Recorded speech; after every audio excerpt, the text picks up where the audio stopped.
Nah, kalau yang ini adalah fakta ya.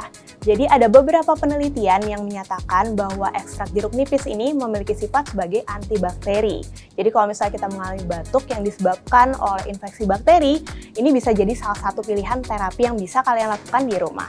Terus, kecap itu sendiri sebenarnya lebih sebagai pelarutnya aja, jadi lebih enak untuk dikonsumsi. Dan nggak salah juga kalau misalnya kalian mau melarutkannya dengan air hangat. Klik dokter.